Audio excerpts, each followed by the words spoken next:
সুপ্রিয় শিক্ষার্থী বন্ধুরা, সবাই কেমন আছো? আশা করি সবাই ভালো আছো। আজকে আরও একটি নতুন টপিকে স্বাগত জানাচ্ছি। আর আজকের টপিকের নাম হলো বর্গ। তো আমরা প্রথমে দেখে নিই বর্গ কাকে বলে।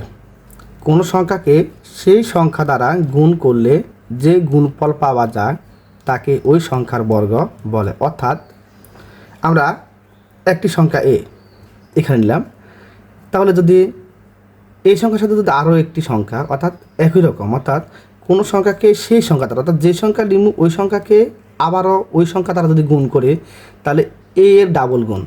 অর্থাৎ কোনো সংখ্যাকে সেই সংখ্যা দ্বারা গুণ করলো, অর্থাৎ যে সংখ্যা নিলাম ওই সংখ্যাকে আবার ওই সংখ্যা দ্বারা যদি গুণ করি, তাহলে এখানে দুটি হয়ে যায়, অর্থাৎ ডাবল হয়ে যায়। এরকম গুণ করলে হয় কি এ স্কোয়ার।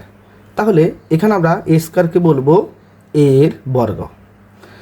এখন আমরা যদি উদাহরণ দিয়ে আলোচনা করি তাহলে আরও সহজে বুঝতে পারি। যেমন 2, অর্থাৎ আমরা আগে বলছি সংখ্যায় চলে যায়, কোনো সংখ্যাকে সেই সংখ্যা দ্বারা, অর্থাৎ কোনো একটি সংখ্যা অর্থাৎ 2। এখন 2কে যদি আবার ওই সংখ্যা অর্থাৎ 2কে আবার যদি 2 দ্বারা গুণ করে, তাহলে তার ডাবল হয়ে যাচ্ছে। আর ডাবল হয়ে যে উত্তর আসবে তাই হলো তার বর্গ। তাহলে 2 এর বর্গ হলো 4, আর 3 এর বর্গ হলো 9, 5 এর বর্গ হলো 25 এবং 6 এর বর্গ হলো 36। তাহলে অর্থাৎ আমরা যদি এক কথা বলতে যাই, কোনো সংখ্যাকে নিজে দ্বারা গুণ করলে যে ফল পাওয়া যায় সেটি সেই সংখ্যার বর্গ।